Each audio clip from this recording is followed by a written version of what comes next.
Shalom, salam sejahtera, sahabat jalan yang lurus. Selamat berjumpa kembali di channel ini. Saya berharap dan selalu berdoa semoga sahabat semua tetap dalam keadaan baik, dalam keadaan sehat, dan pastinya tetap di dalam perlindungan Tuhan.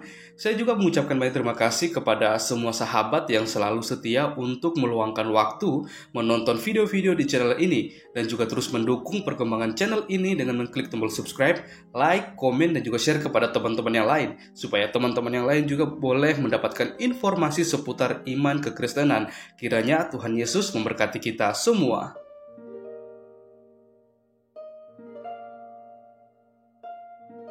Puji nama Tuhan, saudaraku yang diberkati dan dikasihi oleh Tuhan kita Yesus Kristus. Di kesempatan kali ini kita akan bersama-sama melihat suatu diskusi atau debat yang sangat seru dan juga ini sangat menarik untuk kita simak.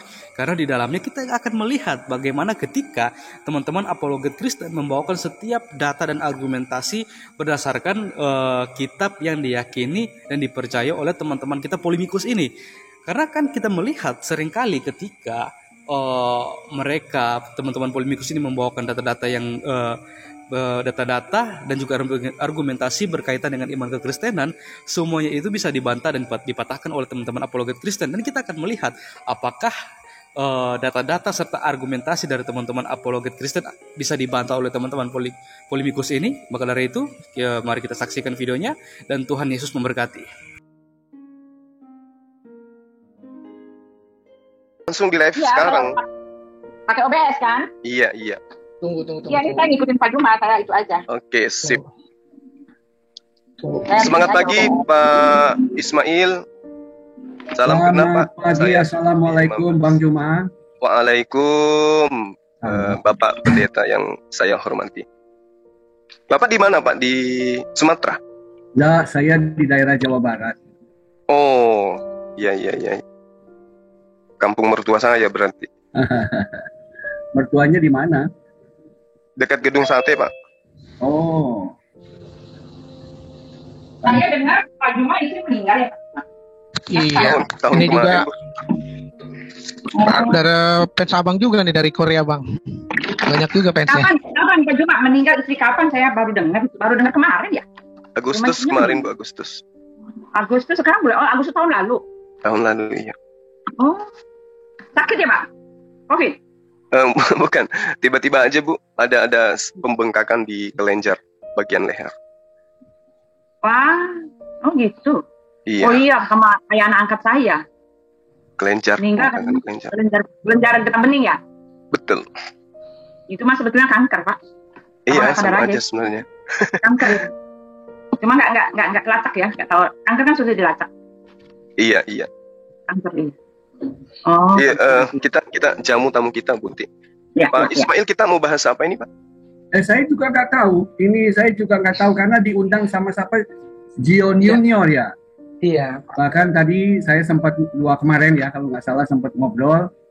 Ya saya saya juga bingung ya, mungkin apa berkenalan saja. Ya alhamdulillah. Tema apa aja boleh, Pak? Ya. Jadi saya juga bingung. Terus terang karena terima kasih sebelumnya kepada Gion Junior yang berkenan meminta saya datang ya. Sama-sama, Pak. Ya, terus tapi saya juga nggak paham nih apa yang saya bisa bagikan, Uraikan, iya. Apa yang mau dibahas sama Bang Gion itu. Ya mungkin beliaulah yang punya hajat kira-kira bagaimana. Apa ya? Tema apa ya, Bang, yang pertama, soalnya baru awalan beliau, Bang. Biar nggak kaget. Bapak mungkin seorang murtadin, Pak ya? Mungkin biasa saya lihat Bang Juma itu kan piawai. Jadi tentu Bang Juma tahulah bagaimana mengatur pembicaraan ini yang enak, yang sedap, atau mau dibawanya naik turunnya. Saya kira Bang Juma ini udah piawai lah. Oke, iya, Pak. Pak, Bapak kata Bang Juma, Ustadz Juma, katanya Bapak seorang murtadin atau bukan, Pak? Saya waktu masih remaja saja. Oh. Jadi waktu itu ada cerita khusus, tapi setelah itu saya belajar secara mandiri saja. Ya mesti banyak belajar lah. Jadi sempat menjadi Islam ya, Pak? Ya kira-kira begitu, betul. Baik. Mungkin supaya kita saling mengisi satu sama lain. apa yang kemudian diimani oleh umat Islam terkait sosok Nabi yang datang kepada Bani Israel, yang kemudian kami menyebutnya Isa putra Maryam, dan sosok yang datang kepada Bani Israel yang juga tanpa ayah itu kemudian disebut teman Kristen dengan sebutan Yesus. Mungkin kita kerucutkan di tema itu aja dulu, Pak, karena iman kita saya rasa sama dalam hal mengimani seseorang yang datang kepada Bani Israel yang kemudian sebagai juru selamat. Ya. Boleh. Iya. Di dalam Al-Quran diterangkan dalam surah Maryam, Bismillahirrahmanirrahim, Dzalika Isa bin Maryam qaulal haqqil ladzi fihi yamtarun. Itulah Isa, anak laki-lakinya Maryam, yang mengatakan perkataan yang benar, yang mereka ragukan kebenarannya. Jadi kami umat Islam itu diajarkan dari 1400 tahun silam, kedatangan sosok Nabi kepada Bani Israel itu mengatakan satu perkataan yang benar kepada Bani Israel, lalu kemudian Bani Israel, dalam hal ini ahli kitab, itu meragukan setiap perkataan dari Nabi Isa alaihissalam. Sehingga Al-Quran lebih jelas menegaskan, وَمَا يَأْتِهِمْ مِنْ نَبِيٍّ إِلَّا كَانُوا بِهِ يَسْتَهْزِئُونَ. Setiap datang Nabi kepada Bani Israel, selalu saja Bani Israel perolok-olokkan, hinakan, dinistakan Nabi-Nabi itu. Nah mungkin kalau saya sebagai orang yang juga belajar tentang kitab Bapak, itu banyak menemukan data-data di dalam kitab Bapak yang memang seirama, saling mewarnai antara apa yang ada diterangkan Al-Quran dengan data yang ada di kitab Bapak. Seperti misalnya sosok yang dikatakan Nabi, lalu kemudian Mesias, lalu kemudian anak Allah, lalu kemudian dinyatakan dia dihinakan, lalu kemudian dia mati, terkutuk. Nah, ini saya berpikir bahwa keraguan Bani Israel lah yang melahirkan sebuah keadaan menyebabkan sosok ini mengalami hal yang kemudian terurai di dalam kitab Bapak. Al-Quran menerangkan sekali lagi, Dzalika Isa bin Maryam qaulul haqqil ladzi fihi yamtarun. Itulah Nabi Isa alaihissalam putra Maryam yang mengatakan perkataan yang benar kepada Bani Israel yang mereka kemudian ragukan kebenarannya. Nah, yang ingin saya tahu dari Bapak sebagai orang yang terpelajar, pernah Islam kemudian mendalami tentang kekristenan, bagaimana menurut Bapak, apakah Yesus yang datang kepada Bani Israel ini itu diragukan kebenarannya oleh Bani Israel, atau memang Bani Israel menjadi pengikut setia ya, secara kafah, layaknya Nabi Muhammad SAW, Jazirah Arab secara kafah menerima beliau sebagai Nabi dan Rasul. Apakah menurut Bapak dalam perspektif kitab Bapak itu Bani Israel menerima secara kafah ajaran Yesus, secara keseluruhan ajaran Yesus, atau mereka benar-benar meragukan Yesus itu Nabi, Mesias, atau sesuai dengan konsep pengetahuan teman-teman Kristen? Silakan Pak. Ya, terima kasih Bang Juma. Sama-sama. Terima kasih. Jadi kepada sahabat-sahabat muslimin yang ada di channel ini, bahkan mungkin yang ada di luar, salam hormat kepada semua. Memang ketika kita belajar baik Al-Quran maupun Alkitab, saya juga ketika masih remaja, saya sangat tertarik ketika guru saya dalam tausiah mengajarkan bagaimana Kanjeng Nabi Sallallahu Alaihi Wasallam yang dikatakan sebagai Nabi penutup dan Islam adalah agama terakhir ya. Nah, dalam tausiah-tausiah yang saya dengar, hanya waktu remaja kan saya pada waktu itu ada di Padepokan Silat. Jadi saya lebih kepada ilmu pembelaan diri. Tapi bukan berarti tidak memperhatikan hal-hal yang berkaitan dengan pendidikan batin, budi pekerti, moral kita ya, termasuk dalam pendidikan agama tentunya. Jadi dalam beberapa tanggapan saya tertarik sehingga saya ikut mempelajari.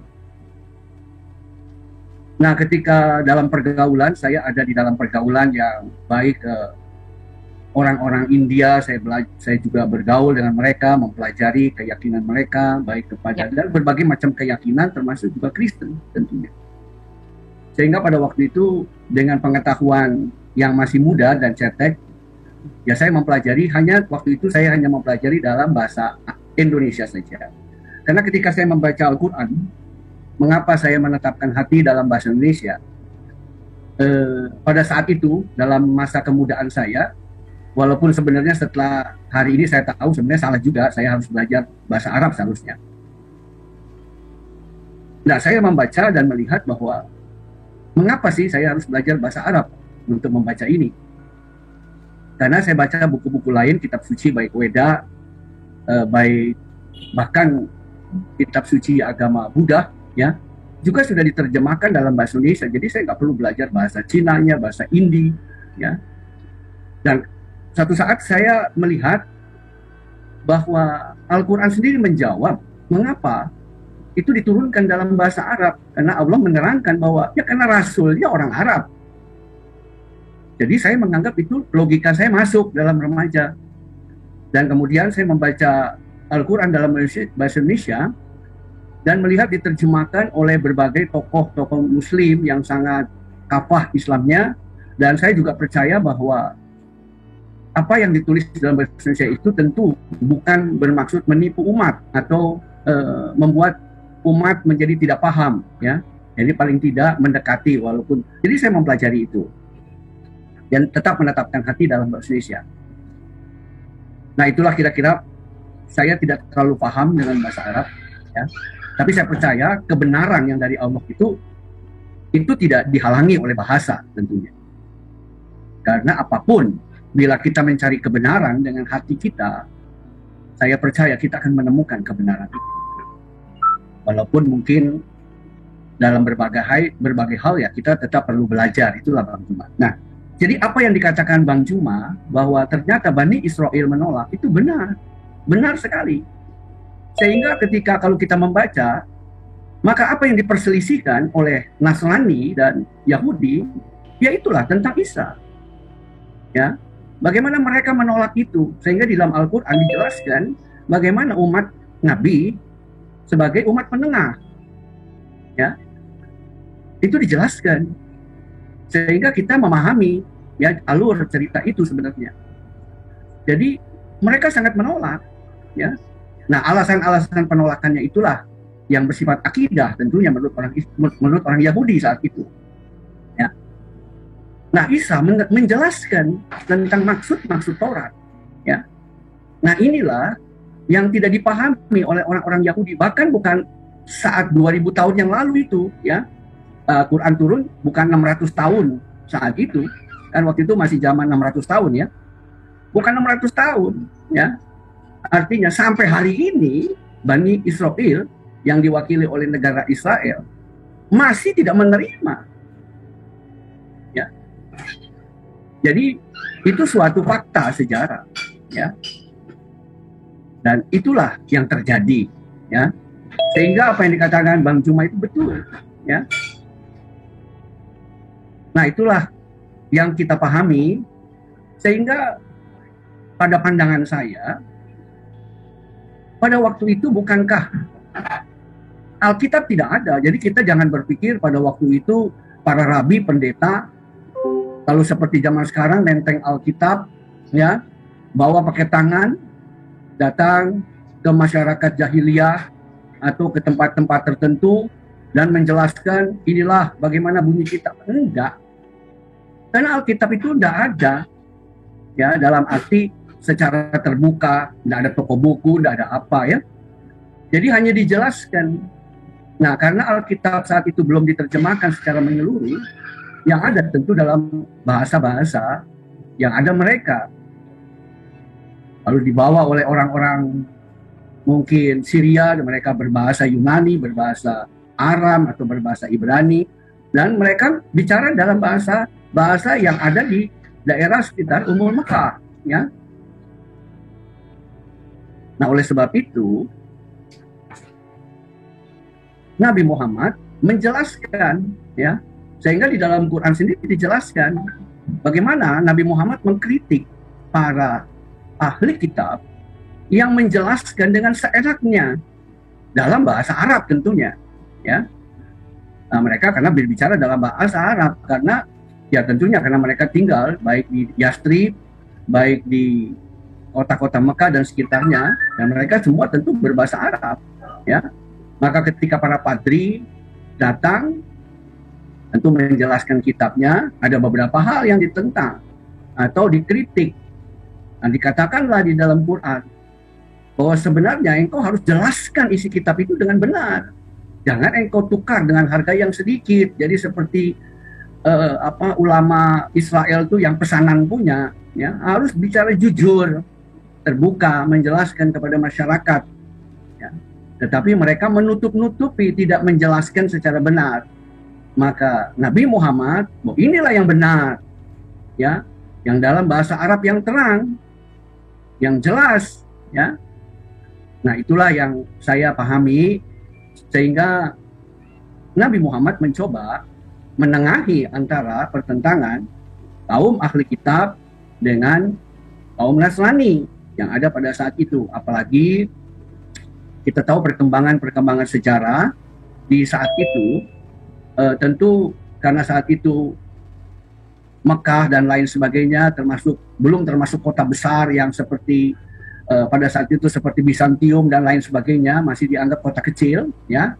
Mungkin Yastrib saja bisa lebih besar, ya, karena kita melihat bagaimana penduduk Mekah harus membeli produk-produk mereka itu sampai ke benua Syam, ya, dan mereka mengambil dagangan mereka di sana dan menjualnya tentu di sekitar kota Mekah dan sekitarnya, sehingga tentu kota-kota yang lebih besar ada di luar kota Mekah, ya.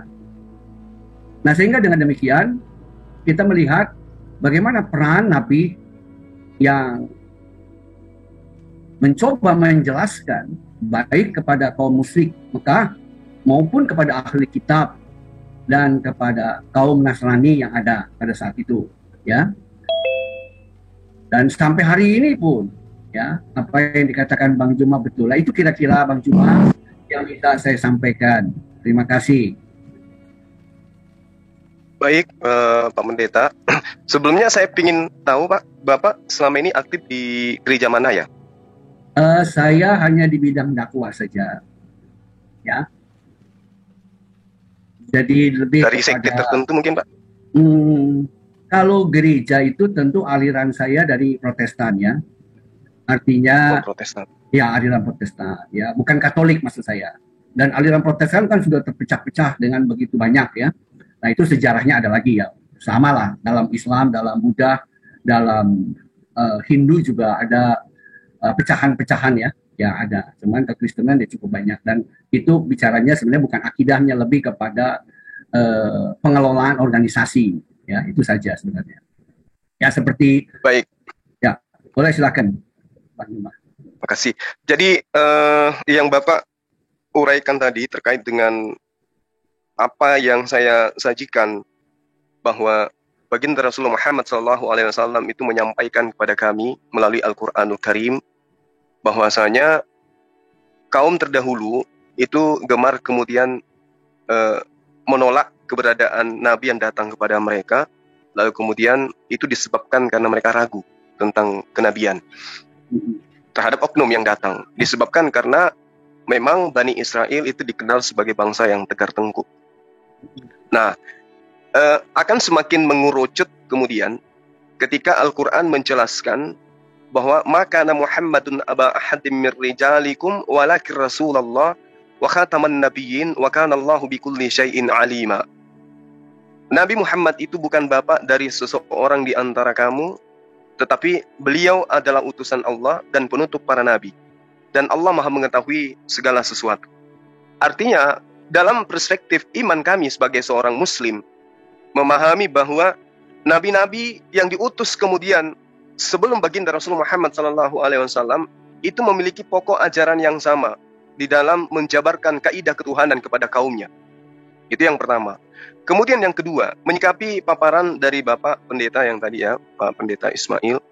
Di situ Bapak mengatakan bahwa ketika datang Yesus kepada mereka, mereka tolak. Nah, ini yang menjadi pertanyaan, Pak. Ketika Al-Quran kemudian mengatakan bahwa kegemaran daripada orang-orang Yahudi dan Nasrani itu adalah merubah firman Tuhan yang datang kepada mereka, merubah perkataan-perkataan Tuhan yang datang kepada mereka, Mereka kemudian gemar menyembunyikan yang hak dan menggantikannya dengan yang batil. Wala talbisul haqqa bil batil wa taqtumul haqqa wa antum ta'lamun. Kemudian Al-Qur'an lebih jauh menerangkan bahwa mereka ini ketika datang kepadanya kebenaran, mereka kemudian menyembunyikan kebenaran itu. Innal ladina yaktumuna ma anzalna minal bayyina wal huda min ba'di ma bayyanahu lin-nasi fil kitabi.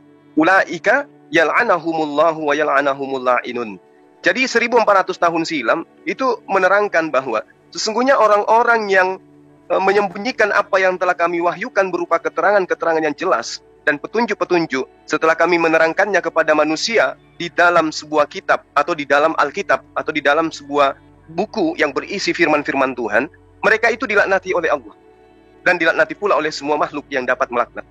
Nah, ini diterangkan Pak di sini. Orang-orang yang kemudian datang kepadanya Alkitab, mereka menyembunyikan keterangan-keterangan Allah. Sehingga yang muncul kemudian adalah buatan manusia yang diterangkan di dalam surah Al-Baqarah ayat 79. Celakalah mereka ahli kitab yang membuat sebuah kitab, lalu kemudian kitab itu dikatakan dari Allah, padahal itu buah dari tangan mereka sendiri. Nah, yang ingin saya tahu dari Bapak nih yang sudah pernah merasakan Islam, kemudian kembali lalu kemudian menjadi seorang Kristen dari sekte Protestan, Pak ya? Ya. Ya, nah, kalau Bapak mengatakan Yesus itu ditolak oleh Bani Israel, apa tidak menutup kemungkinan, Pak, ajarannya kemudian juga ditolak? Karena kalau kita melihat dari penyelidikan penulis-penulis buku yang di kanon kemudian, itu banyak informasi yang menerangkan kalau Yesus itu menerima firman. Seperti misalnya di dalam Yohanes 17:8. Jadi di tengah-tengah kaum yang menolaknya, Yesus itu menerima firman. Nah, kalau dia sendiri ditolak, apakah firman yang diterima Yesus ini mereka terima? Ini yang ingin saya tahu, Pak. Apakah Bani Israel itu menerima firman yang Yesus terima dari Allah? Atau Yesusnya ditolak, firmannya pun ditolak? Atau Yesus ditolak, tapi firmannya diterima? Apa mungkin seperti itu? Misalnya, Rasulullah Muhammad SAW itu ditolak kenabiannya, tapi Al-Quran diterima. Apa mungkin kayak begitu, Pak? Silakan. Rupanya Bang Juma banyak belajar juga tentang Alkitab ya. Jadi saya coba menjelaskan saja. Ya, mudah-mudahan kita bertemu pada titik pandangan walaupun tentu tetap tidak sama ya. Artinya, tapi kan kita adalah mencari kebenaran selalu ya. Dan kebenaran itu adalah sesuatu yang wajib dicari. Ya, alhamdulillah kalau kita boleh jumpa dengan bercakap-cakap dengan baik. Nah, seperti tadi dikatakan oleh Bang Juma bahwa bagaimana mereka merubah-rubah, menjelaskan, menyembunyikan kebenaran-kebenaran yang harus diterangkan, ya.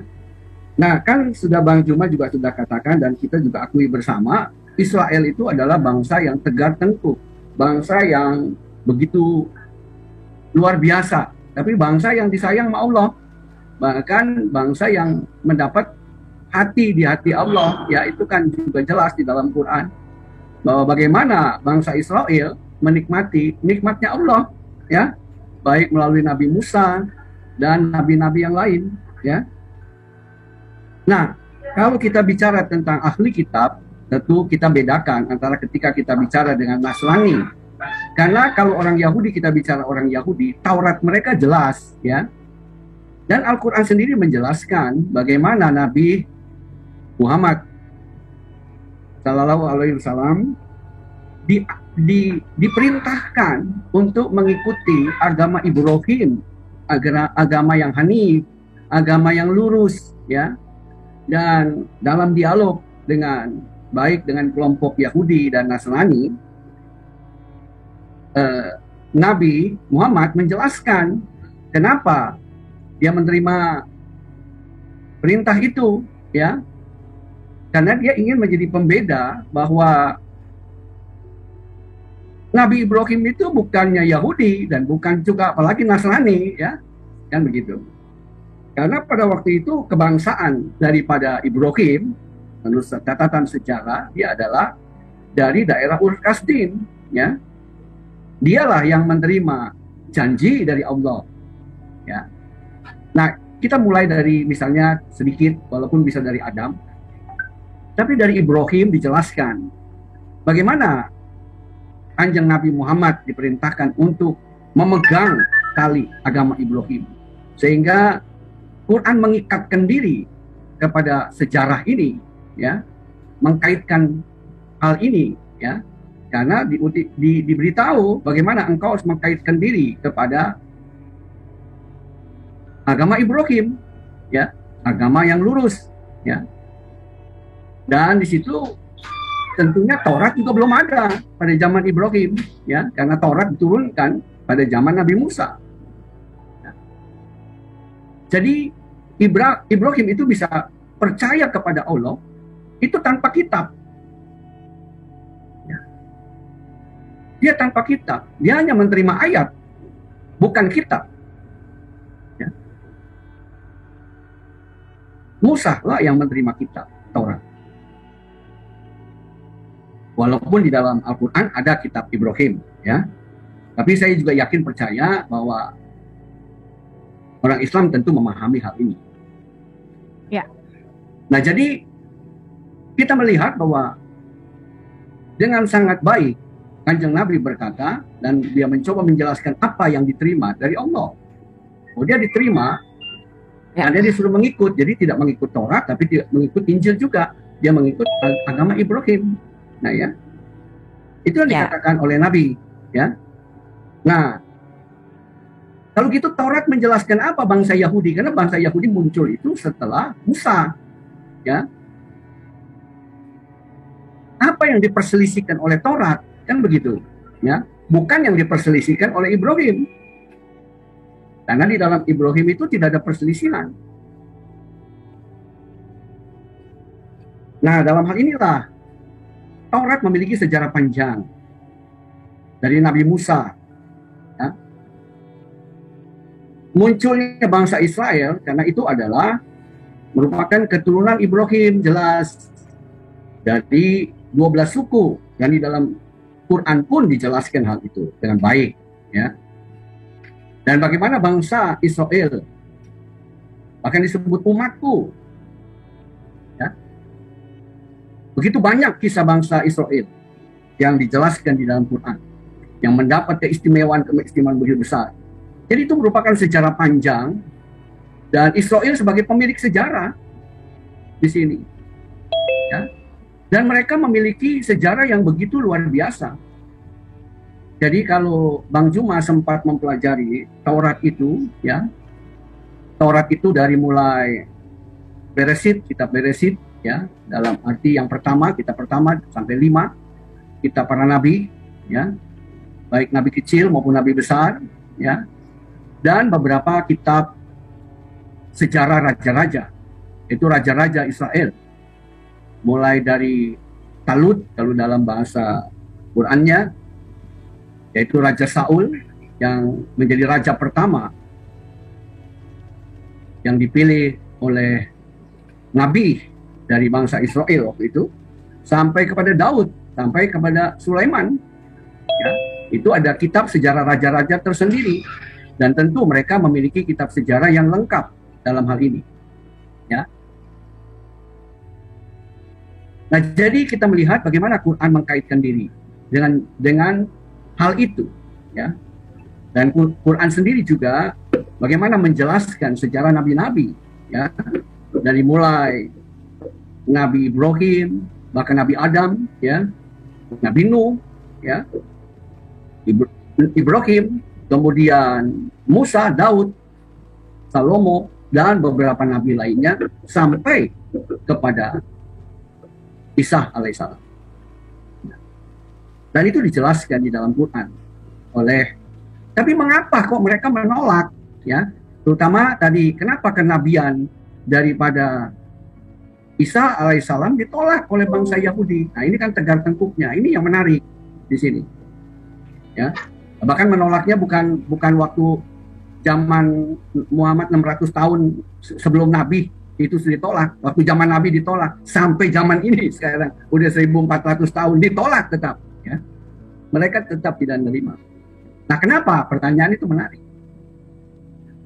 Karena di dalam akidah Israel itu mereka memiliki akidah yang sangat ketat, bahkan mungkin ya hampir sama ketatnya lah dengan Muslim, ya. bahwa tidak boleh mempersekutukan Allah. Tidak boleh sama sekali. Bahkan menyebut nama Allah saja tidak boleh. Menyebutnya saja tidak boleh. Ya. Saking hormatnya mereka kepada Allah. Gitu. Jadi mereka pun Maaf, saya potong sebentar ya, Pak Juma. Jadi saya nih ngapain saya di sini, Pak Juma? Saya kan tadi kita kan bicara, saya mau. Sebentar Bu, saya jelaskan dulu. Nanti mungkin baru Uti pegang ya. Karena ini masih saya jawab pertanyaan daripada Bang Juma ini. Nggak pikir. Bu Uti, ya habis ini Bu Uti. Ya, saya masih menjelaskan tentang Bang Juma ini. Belum dijawab satu lagi, yaitu tentang kenapa Nabi Isa alaihissalam ditolak. Kan kira-kira begitu ya Bang Juma? Betul kan? Iya Pak, iya Pak. Betul ya? Betul, Pak. Jadi saya masih dapat ada waktu ya Bang Juma? Iya benar. Ya, benar Pak. Habis ini kita kasih kesempatan ke Bu Uti, karena beliau praktisi Kristen juga Pak. Kita kasih ruang kepada beliau. Sabar dong Uti. Maaf ya Bu Uti. Enggak, maksud saya kalau memang mau terus berdua loh, saya mau ngapain tadi kan saya juga sama Pak Juma saya mau ngomong juga gitu. Iya Bu Uti. Untuk apa saya siar bareng gitu. Oke. Nah, jadi kenapa ditolak? Ya. Karena di dalam akidah orang Yahudi, Israel ya, itu akidahnya ketat sekali. Ya. Mereka menghitung. Jadi jangankan kenabian Muhammad, kenabian Isa aja ditolak. Ya. Jadi seandainya pun ada ya hari-hari ini itu personal, bukan secara bangsa. Ya. Personal atau kelompok itu adalah hal kewajaran. Tapi secara bangsa mereka menolak. Ya. Akidahnya. Karena mereka tidak boleh. Nah, dalam hal inilah Isa menjelaskan kebenaran yang tersembunyi itu. Tapi kan mereka tetap tolak. Ya. Isa menerangkan. Bahkan Al-Quran turut mendukung di situ. Ya. Hai orang ahli kitab. Bukankah ya dijelaskan bagaimana Isa menjelaskan. Ya. Tapi mereka memang bangsa tegak tengkuk. Mereka tetap menolak. Dan mereka tetap memperselisihkan hal itu. Nah itulah yang diperselisihkan. Yaitu mereka menolak Isa. Ya. Mereka menganggap Isa bukanlah yang ditunggu. Bukanlah sosok yang ditunggu. Walaupun Nabi Muhammad muncul, tetap bukan yang ditunggu. Kenapa? Sebab mereka memiliki akidah dengan perhitungan yang sangat rumit dan khusus. Dan itu bisa kita pelajari secara tersendiri tentu. Ya. Sehingga dengan demikian, itulah yang istilahnya ditegur atau dikritik oleh Quran. Engkau menyembunyikan, seharusnya engkau menerima, tapi kenapa engkau tetap memperselisihkan itu? Oleh sebab itu dijawablah oleh Quran. Biarlah kiranya Allah nanti yang akan menyelesaikan hal ini. Nah, itu kan kira-kira ditutup dengan bahasa demikian. Ya, tentu Bang Juma juga akan lebih memahami dari saya secara bahasa Arabnya. Ya, bagaimana Quran menjelaskan itu kepada ahli kitab? Kalau engkau tetap menolak, maka Allah yang akan menyelesaikan itu. Ya. Nah, dalam hal ini, inilah yang mereka tidak bisa terima. Ya, apalagi kenabian daripada Nabi Muhammad. Tentu mereka tolak. Mereka tidak akan pernah terima. Ya. Dalam satu hadis, bagaimana Nabi Muhammad berkata, baik kepada penulisnya, si Said itu, bagaimana dia berkata, dan dia menyuruh Said, pelajari kitab Yahudi. Ya. Nah, orang Yahudi itu, kaumnya menolak akan ajaran itu. Oleh sebab itu Said berkata, aku disuruh belajar sekian belas hari. Ya. Aku belajar bahasa Ibrani, aku belajar bahasa Yunani. Nah, itu kata Said. Ya. Penolakan mereka begitu keras. Nah, itulah yang terjadi kira-kira seperti itu. Baik Pak, baik. Ya, terima kasih. Terima kasih. Jadi di sini di tengah-tengah kita ada Ibu Uti. Memang dari pagi ada keinginan untuk ikut berdialog bersama dengan kita. Cuman saja mungkin perlu perkenalan dulu antara Pak Yusuf atau Pak Ismail dengan Bu Uti, biar Bu Uti kita saling kenal dan saling memahami satu sama lain. Jadi di antara kita memang beda keyakinan, beda karakter, dan beda cara penyampaian. Silakan Bu Uti. Ya, terima kasih Pak Juma. Suara saya kedengaran nggak? Iya, suaranya bagus. Ya, jadi begini Pak Juma ya, salam kenal Pak Pelan Bu, Pendeta. suaranya Bu. Ya, Pelan. kalau gini gimana? Ibu Uti bukan sudah pernah ketemu saya? Iya sih Pak, di mana kita ketemu ya waktu itu saya lupa ya. Di channelnya Bu Uti kalau nggak salah. Channel saya ya, iya lupa lama sekali ya. Salam hormat, salam. Iya, salam ya. Ini suaranya kecil sekali apa bagaimana? Suara saya kecil. Bu, kecil Suara banget ibu, Bu. suara ibu Biasanya lantang. gede Bu. Di Biasanya tempat power. saya kencang. Kencang ya. Suara Enggak Bang, Uci terlalu gede. biar lebih kenceng lagi Bang. Wah, kurang ajar. Janganlah, kasihan beliau, lagi haid Ya. beliau soalnya. Aduh, gila le. Ya, jadi begini. Terlalu gede. Wah, ada Pak Lamsen nih. Gawat. Ada. Gawat Saya nih ya. nyimak dari tadi, nyimak. Iya. Pak Lamsen juga bicara nanti ya. Ya, jadi Ya. begini Pak Juma, saya mau bantu sumbangsih ya. Kenapa Pak Juma selama ini mengatakan ya Yesus bukan Tuhan, Isa bukan Tuhan. Jadi gini ya, dari perkataan dari Pak Pendeta gitu, lalu dengan Pak Juma, saya sih mau tegaskan ya, kalau menurut saya, bukan menurut saya sih ya, menurut fakta, menurut realita, menurut bukti dan menurut data yang ada ya, kebenaran yang benar itu, kita sebetulnya punya Tuhan yang berbeda, Pak. Ya, Tuhan yang berbeda, dari sinilah titik masalahnya gitu. Ya, Allah yang Bapak punya itu bukan Tuhan kami, ya. Jujur saya bilang, Allah Subhanahu wa taala atau Allah Azza wa Jalla bukanlah yang kami sembah. Karena yang kami sembah, yang kami tahu adalah Elohim ya. Yang Elohim itu artinya ilah-ilah dan tetapi merujuk kepada satu nama yaitu Yod He Vav He, Allah yang penebus dan juru selamat, dan dia telah menerangkan siapa dirinya. Jadi kami mengenal secara karakteristiknya dia, kami mengetahui siapa dia, bagaimana pekerjaannya ya, hasil karya besarnya itu kepada seluruh umat manusia, dan kami sudah mempunyai konsep yang sudah diterangkan kepada kami. Jadi istilahnya Elohim itulah yang menerangkan dirinya kepada kami. Nah, kalau kami komparasikan kepada Pak Juma ya, Tuhannya Pak Juma itu Allah Subhanahu wa taala itu adalah konsep yang berasal daripada manusia kepada manusia untuk manusia. Ya, tidak ada Allah itu tidak ada sebetulnya kalau menurut saya. Karena apa? Tidak sama seperti Elohim kami yang datang, yang menyatakan diri, yang dinubuatkan, yang berkarya. Bahkan ketika Yesus datang menggenapi apa yang sudah dinubuatkan itu, dia melakukannya dan dia membuktikan bukti-buktinya. Aku inilah ya, aku datang bukan untuk meniadakan hukum Taurat, tetapi untuk menggenapinya, katanya. Penggenapan hukum Taurat di dalam Ibrani 9 ayat 22, dan hampir segala sesuatu disucikan menurut hukum Taurat dengan darah, dan tanpa penumpahan darah tidak ada pengampunan. Yesus datang itu untuk mengampuni seluruh dosa isi manusia, seperti yang telah dia tulis di ayat-ayat sebelumnya, ribuan tahun sebelumnya. Aku adalah Allah yang penebus, aku menebus engkau dan aku akan memberikan manusia sebagai gantimu. Jadi kami mempunyai Allah yang betul-betul yang ini Pak, yang penebus, bukan penebus dan juru selamat, bukan Tuhan yang digadang-gadangkan oleh Nabi Muhammad. Ini beda personnya Pak, ini beda oknum, beda karakter ya, beda apalagi, beda jati diri,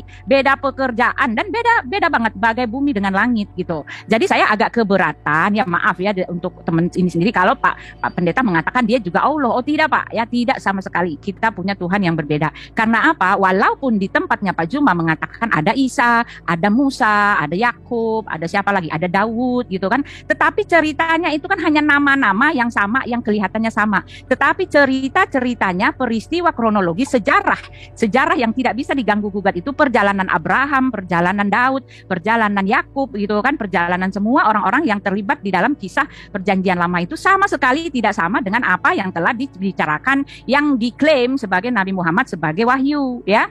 Dia mengutip-ngutip di dalam kitab Perjanjian Lama, tetapi pengutipannya itu tidak sama Pak. Ketika dikomparasi ya jelas, kalau yang namanya tidak sama ya jelas itu hanya mengklaim. Karena apa? Karena yang pertama itu adalah sejarah. Sejarah tidak bisa dibolak-balik, sejarah itu adalah yang original, dan sejarah itu adalah bukti otentik kebenaran. Dan inilah yang dikatakan oleh Nabi sendiri, bahwa dia mengutus nabi-nabi, rasul-rasul itu berdasarkan sejarah, dan sejarahnya itu adalah kebenaran. Nah, tetapi ketika dia mengatakan sejarah adalah kebenaran, dia mengambil orang-orang sejarah di Perjanjian Lama, salah semua. Nah, seharusnya Anda berpikir apa betul ini adalah wahyu Tuhan. Ya, kalau menurut saya ini hanyalah klaim semata gitu loh. Nah, tadi Pak Juma mengatakan bahwa di dalam Al-Qur'an celakalah orang-orang yang membuat suatu kitab ya dan mengatakan ini wahyu Tuhan. Nah, menurut saya itu untuk Nabi sendiri gitu kan. Untuk Nabi Muhammad sendiri. Kenapa begitu? Ya karena Nabi Muhammad sendiri yang mengatakan bahwa apa yang dia tulis itu adalah wahyu Tuhan. Enggak ada pembuktiannya sama sekali. Tetapi di dalam Alkitab ya, ketika wahyu Tuhan itu diturunkan gitu kan, ada pembuktiannya. Ketika 10 hukum Taurat itu diturunkan di Gunung Sinai gitu kan, 3 hari sebelumnya orang-orang Israel itu sudah dikumpulkan gitu kan, mereka harus berpuasa, mereka harus menguduskan diri, mereka harus mengelilingi Gunung Sinai itu dan menjadi saksi kebesaran, keberadaan, keeksistensian Tuhan yang mewahyukan itu kepada Musa.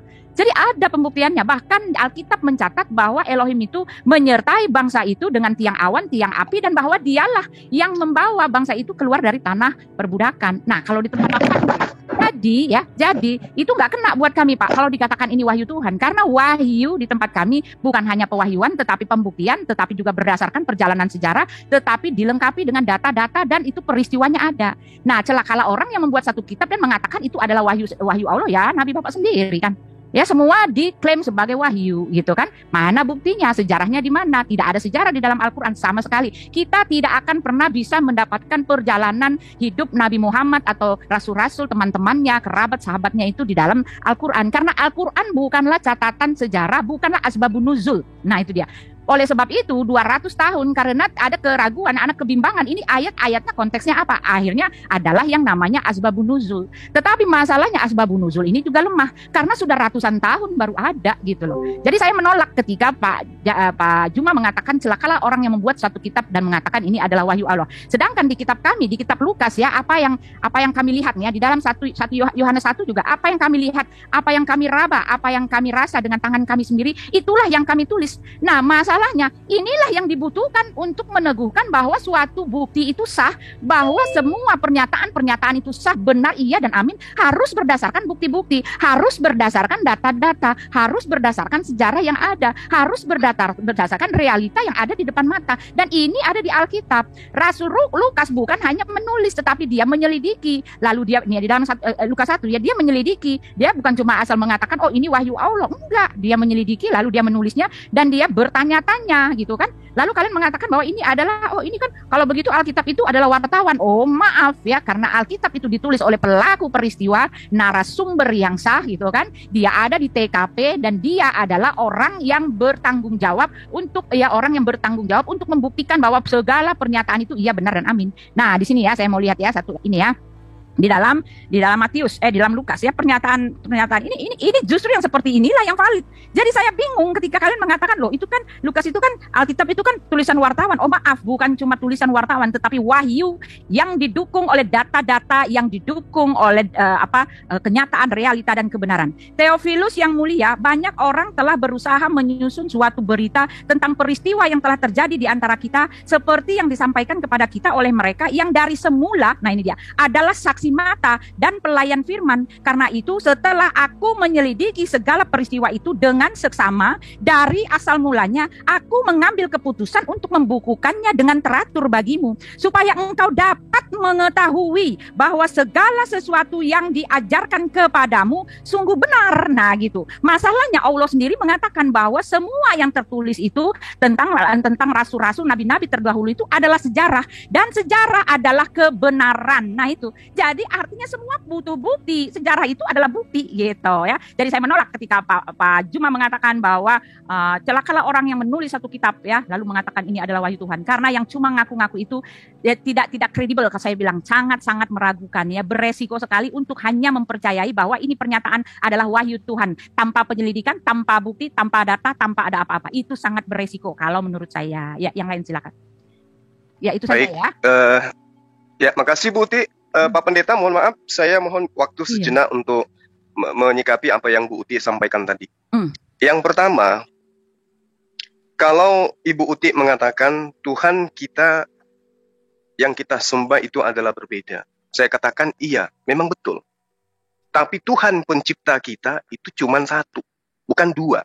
Di antara kita, Islam dan Kristen, salah satu dari kita itu menyembah kepada bukan Tuhan kita, tapi menggantikannya dengan sembahan yang merupakan ciptaan. Islam atau Kristen yang melakukan kesalahan di sini. Jadi kalau kita mengatakan kita menyembah kepada Tuhan yang berbeda, saya katakan iya. Itu jelas. Tetapi kalau dikatakan Tuhan kita yang menciptakan kita itu sama, saya katakan iya. Tuhan itu cuma satu. Jadi yang membedakan Tuhan kita adalah perspektif iman kita terhadap objek sembahan. Poin itu yang harus dicatat supaya jangan diulang-ulang seakan-akan kami Islam itu ngemis-ngemis ingin disamakan sembahannya dengan sembahan Bu Uti. Al-Quran dan Bible. Al-Quran dari langit diwahyukan kepada baginda Rasulullah Muhammad SAW sehingga tidak butuh saksi, tidak butuh penyelidikan, tidak butuh riset, tidak butuh wawancara, tidak butuh penyusunan berita-berita dari orang-orang yang tidak diketahui. Itu Al-Quran. Karena proses itu, maka Al-Quran disebut wahyu. Kalau ada buku yang catatannya berasalkan dari tulisan para saksi, itu bukan wahyu. Itu karya tulis namanya. Jauh-jauh levelnya disebut karya ilmiah, tapi tidak sampai kepada level wahyu. Satu poin, supaya dipahami. Baginda Rasulullah Muhammad SAW menerangkan di dalam Al-Quran bahwa apa yang kami sembah, dialah yang menciptakan segala sesuatu. Zalikumullahu rabbukum la ilaha illa huwa khaliqu kulli syai' fa'budu wa huwa ala kulli syai'in wakil. Yang memiliki sifat yang demikian itu adalah Allah Tuhan kamu. Tidak ada Tuhan selain Dia, pencipta segala sesuatu, maka sembahlah Dia, dan Dia adalah pemelihara segala sesuatu. Lalu kemudian di dalam kitabnya Bani Israel bisa ditemukan pada hari ini seperti apa yang dikatakan oleh Bapak Pendeta tadi. Ada kitab Kejadian, ada kitab Shemot, Keluaran, ada kitab Devarim, Ulangan, dan seterusnya. Di kitab-kitab Bani Israel jelas menerangkan bahwa sebab itu ketahuilah pada hari ini dan camkanlah bahwa Tuhanlah Allah yang di langit, di atas, dan di bumi di bawah. Tidak ada yang lain. Berarti yang kami sembah adalah pencipta langit dan bumi. Tidak ada yang lain yang kami seru dengan sebutan Allah, pencipta yang maha suci lagi maha tinggi. Kami tidak membentuk objek.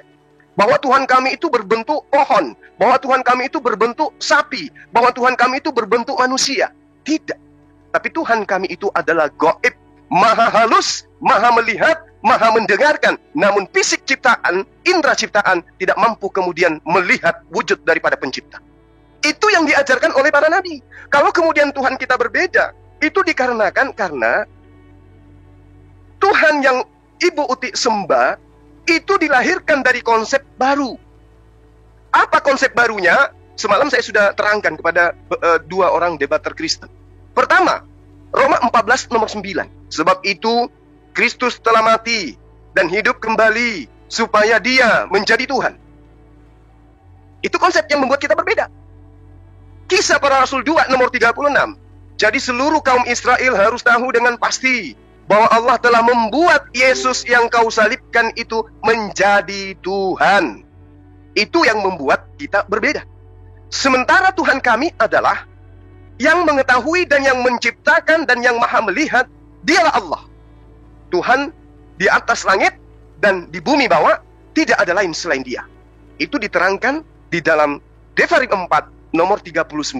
Ini kenapa data ini kami ambil untuk menekankan bahwa Allah sudah menyatakan diri kepada nabi-nabi terdahulu, dan itu diterangkan oleh Al-Quran. Kami sudah memberikan dalil bagaimana kemudian Allah menyatakan tentang orang-orang terdahulu. Innal latina yaktumuna ma anzalna minal bayyina wal huda min ba'di ma bayyanahu lin-nasi fil kitab. Itu sudah diterangkan. Mereka didatangkan Torah, mereka didatangkan Injil, mereka didatangkan Zabur, keterangan-keterangan yang jelas sebagai petunjuk kepada mereka. Namun mereka menolak, mereka menyembunyikan, mereka menukar apa yang Tuhan berikan pada mereka dengan pengajaran-pengajaran yang berasal dari nenek moyang mereka. Sederhana untuk mengetahui itu. Kalau Isa, Yesus, Musa, Moses, Abraham, Ibrahim ditolak ajarannya, ditolak orangnya, bagaimana mungkin kemudian ajarannya bisa nyampe kepada teman-teman Kristen? Di awal tadi Ibu menjelaskan di dalam Lukas 1 sampai nomor 1 sampai 4, Depolius yang mulia, banyak orang yang menyusun dari saksi-saksi, dari manusia, dari mata yang melihat. Maka karena itulah aku terpanggil untuk menyusunnya kembali. Kalau ditanya di dalam ilmu critical senat, siapa saksi ini? Maka Lukas jangankan duduk sebagai hadis sahih, duduk sebagai hadis doif saja nggak bisa dia. Karena kita nggak tahu siapa saksinya. Kita nggak tahu siapa sanadnya, bagaimana matanya, kita nggak tahu. Maka kedudukannya jangankan duduk selevel dengan Al-Quran, duduk sebagai hadis lemah saja nggak bisa. Dia hanya bisa sampai ke level hadis maudhu, ya, pemberitaan palsu. Karena kenapa? Tidak diketahui siapa saksinya. Kalaupun disebut saksinya misalnya adalah Burhanuddin misalnya, atau Samsudin, atau Pak Ismail yang menjadi saksi, akan dicari benarkah Pak Ismail pernah bertemu dengan Yesus, di mana Yesus adalah sumber utama. Kalau tidak, tetap aja maudhu, tetap aja paling tinggi doif, lemah. Tapi nggak lemah ini, karena sama sekali nggak tahu siapa saksinya. Berarti ini informasi maudhu, palsu, dianggap palsu dalam ilmu kritikal hadis. Nah, kalau Ibu mengatakan Al-Quran tidak ada saksinya, lah dia kan wahyu. Yang disebut wahyu, suara dari langit masuk ke dalam batin, si penerima informasi. Itulah yang disebut nabi. Jadi kalau nabi itu tidak melakukan penyelidikan, tidak melakukan riset. Kalau nabi, yang namanya wahyu di dalam kitab Kejadian, ya, jika di tengahmu ada seorang nabi, maka aku Tuhan akan menyatakan diri kepada nabi tersebut melalui penglihatan dan berkata kepadanya melalui mimpi. Jadi siapa yang bisa melihat mimpinya orang? Siapa yang bisa menyaksikan penglihatan orang? Saya melihat orang mandi, siapa yang boleh minjam mata saya untuk melihat orang mandi? Saya bermimpi, siapa yang boleh meminjam kalbu saya supaya dia masuk ke dalam mimpi saya melihat saya bermimpi? Enggak ada. Jadi yang dikatakan wahyu adalah penglihatan sang nabi dan juga mimpi sang nabi. Enggak ada yang boleh jadi saksi. Nah, orang-orang di sekelilingnya, percaya ataupun tidak, itulah yang disebut pengikut. Inilah makna iman. Kalau sang nabi menceritakan tentang mimpinya dan dipercaya, itulah namanya pengikut. Dia nabi, itu yang dikatakan diimani. Maka Islam beriman kepada nabi. Panjang banget, siapa itu, banyak sekali itunya. Ya, Ibu kan 2, sabar dulu dong. Sedikit lagi, Bu. Sedikit lagi kok. Sedikit, Bu. Sedikit lagi. 30 detik. Jadi pada poinnya kemudian adalah, siapapun yang kemudian dikatai sebagai nabi atau rasul, dikasih level nabi dan rasul, maka padanya lah kemudian sumber itu. Sementara penulis kitab Anda bukan nabi. Dia bukan nabi. Dia bukan penerima wahyu. Dia bukan penerima ilham. Dari mana kemudian tulisan-tulisan setebal itu? Dari hasil penyelidikan. Apa jaminannya kalau itu adalah wahyu? Sementara mereka tidak pernah bertemu dengan Yesus. Sementara yang menerima wahyu, itulah Yesus. Karena dia adalah utusannya. Bukan Lukas yang menjadi utusan Allah. Bukan Markus, bukan Matius, bukan Yohanes, bukan Paulus yang menjadi utusan Allah. Tetapi Yesus yang menjadi utusan Allah. Maka sejatinya, Yesuslah yang harus memiliki kita. Bukan orang lain. Demikian. Silakan Pak Ismail, mungkin ada yang mau ditambahkan. Sedikit sebentar ya Pak Ismail. Habis ini ya. ya. Udah, Buti. Ya. Oke. Ya, sebentar Pak Ismail ya, lalu Pak itu. Sebentar Pak. Ini karena dia menjawab tentang saya gitu kan, tentang saya punya itu tadi. Ya, jadi begini ya, hanya di muslim lah ya yang butuh saksi malah salah ya. Yang hanya di muslim lah yang butuh saksi itu salah, lalu yang nggak butuh saksi itu adalah kebenaran. Sedangkan di dalam pengadilan ya, di mana satu pernyataan yang benar itu bukan hanya cuma ngaku saya terima wahyu ya, oh saya terima wahyu, saya terima ilham, saya disuruh ngambil duit gitu. Lalu ya udah ngaku aja, oh ya terima ya kalau gitu, oh iya dia benar dia dapat ilham, dia suruh ngambil duit orang gitu kan. Lalu tanpa pengadilan ya diterima begitu saja. Ya hanya di muslim yang bisa begini gitu. Makanya aku kadang bingung ya, karena yang butuh saksi, yang butuh data realita itu nggak benar. Yang benar adalah kata Pak Juma tadi, langsung telak ke dalam kepala Nabi Muhammad ya, dia menerima wahyu adalah di dalam pikiran Nabi Muhammad. Siapa yang bisa menyatakan bahwa itu adalah wahyu Tuhan atau tidak jika pembuktiannya hanyalah berdasarkan ilham yang diterima di dalam hati manusia. Sedangkan Al-Quran sendiri mengatakan bahwa Allah tidak pernah berbicara dengan manusia. Jadi ini adalah artinya pembuktian yang sangat lemah bahkan sangat-sangat beresiko ketika kita mempercayai bahwa itu betul-betul wahyu ya. Karena ketika kita tahu bahwa itu adalah wahyu dan itu diklaim sebagai wahyu Tuhan, Tuhan tidak pernah salah. Tuhanlah pembuat sejarah. Tuhanlah Allah di dalam Alkitab kami bahwa Tuhan kami tidak pernah mengutus rasulnya atau nabinya dalam tempat tersembunyi jikalau itu ingin diketahui oleh semua orang. Ya itu dia. Ya ini ya, kalau kita mau tahu ya, pertama ya apakah itu betul dari wahyu? Ya dari pembuktian, karena Al-Quran sendiri ya, Bapak mengatakan tadi bahwa Allah itu adalah pencipta. Kita itu sama. Tetapi maaf lagi Pak ya, saya ini berdasarkan dari Al-Quran Bapak sendiri ya. Al-Quran Bapak sendiri telah menolak Tuhannya orang Israel, menolak Tuhannya orang Yahudi. Ya, Tuhannya Bapak mengatakan di dalam Maryam 88, dan mereka berkata Tuhan yang Maha Pemurah mengambil mempunyai anak. Sesungguhnya kamu mendatangkan sesuatu perkara yang sangat mungkar. Hampir-hampir langit pecah karena ucapan itu dan bumi belah dan gunung-gunung runtuh. Karena mereka mendakwakan Allah yang Maha Pemurah mempunyai anak. Nah itu dia. Tuhannya Bapak sendiri ya, Allah Bapak sendiri telah menolak bahwa dia adalah Tuhannya orang-orang Israel. Ya, dia menyangkali Tuhannya orang Israel yang punya anak. Tetapi masalahnya adalah ya di dalam Al-Taubah 9:30 saya mau tambahkan lagi ya. Orang-orang Yahudi berkata Uzair itu putra Allah dan orang Nasrani berkata Al-Masih itu putra Allah. Demikianlah ucapan mereka dengan mulut mereka meniru perkataan orang-orang kafir yang terdahulu. Dilaknati Allah lah mereka. Bagaimana mereka sampai berpaling? Nah, pertanyaan saya, kalau kita punya Tuhan yang sama, kenapa Tuhan Bapak menolak Tuhan yang dia klaim sebagai dialah yang memberikan, dialah yang melakukannya? Ya, karena orang-orang Yahudi jelas mengatakan Tuhannya punya anak. Di Mazmur 68 ayat 5, Bapa bagi anak yatim dan pelindung bagi para janda. Itulah Allah di kediamannya yang kudus. Nah, masalahnya ketika ini diklaim sebagai wahyu Allah, tetapi klaimnya sendiri seperti orang yang tidak tahu, tidak maha tahu. Karena yang dimaksud dengan Allah punya anak dikatakan adalah Mazmur 68 itu bukan anak yang dimaksud oleh Allah Subhanahu wa taala. Dia mengatakan hampir langit-langit pecah karena ucapan dan bumi belah dan gunung-gunung runtuh. Karena mereka mendakwakan Allah yang Maha Pemurah mempunyai anak. Maksud dari Allah bahwa yang punya anak itu dalam anak secara biologis daging. Tetapi orang-orang Yahudi itu mempunyai Tuhan yang punya Bapa yang menjadi anak itu adalah Bapa dan anak yatim dan pelindung bagi para janda. Itulah Elohim di kediamannya yang kudus. Lalu di dalam Mazmur 89 ya, nabi-nabi di sana Raja Daud mengatakan, dia pun akan berseru kepadaku, Bapakku, engkau adalah Allahku dan gunung batu keselamatanku. Lalu di dalam Yesaya 9 dikatakan dia adalah Bapa yang kekal. Jadi cara mengklaimnya pun juga salah gitu loh. Nggak mengerti apa yang dia klaim.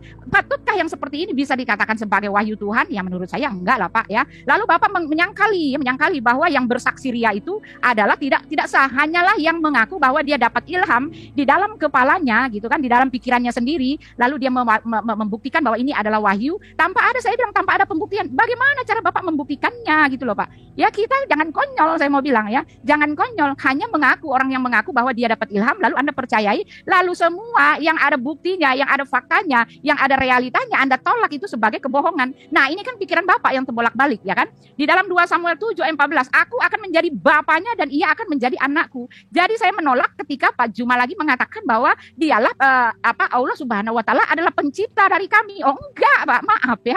Karena Allahnya Bapak tidak kenal pencipta kami. Pencipta kami telah mengatakan tidak ada yang sama seperti dia, tidak ada yang lain yang dibentuk selain dia, yang adalah Allah yang Esa, yang mana? Yang penebus dan juru selamat. Sedangkan di tempat Bapak telah mengatakan ya bahwa Yesus tidak disalib. Penebusan itu tidak pernah ada. Jadi di dalam kitab Bapak sendiri bahkan mengatakan telah kafirlah orang yang mengatakan Isa adalah Tuhan. Sedang Isa sendiri mengatakan Tuhan itu Allah kita, Tuhan itu Esa. Lagi-lagi yang dia tuduhkan juga salah dengan dalil yang salah. Karena Alkitab tidak pernah menyatakan bahwa Yesus mengatakan Tuhan itu Allah kita, Tuhan itu Esa. Itu perkataan Nabi Musa yang sedang dibaca oleh Yesus. Nah, bagaimana Anda mengatakan hanya sesuai dengan pikiran ketuhanan yang masuk di dalam pikiran Muhammad, Anda katakan itu wahyu dari Tuhan yang maha tahu, yang maha benar. Ternyata kalau dikomparasi, zaman sekarang nggak bisa lagi Pak. Semua sudah terbuka lebar seketika dikomparasi semuanya. Bahkan dalilnya mengatakan bahwa orang yang menyembah Yesus adalah Tuhan itu adalah kafir, itu pun kalah gitu loh. Ya, dalilnya nggak kena gitu. Ya, lalu dikatakan juga bahwa di dalam surat Maryam itu Tuhan punya anak ya. Bapak mengatakan bahwa saksi Lukas itu siapa?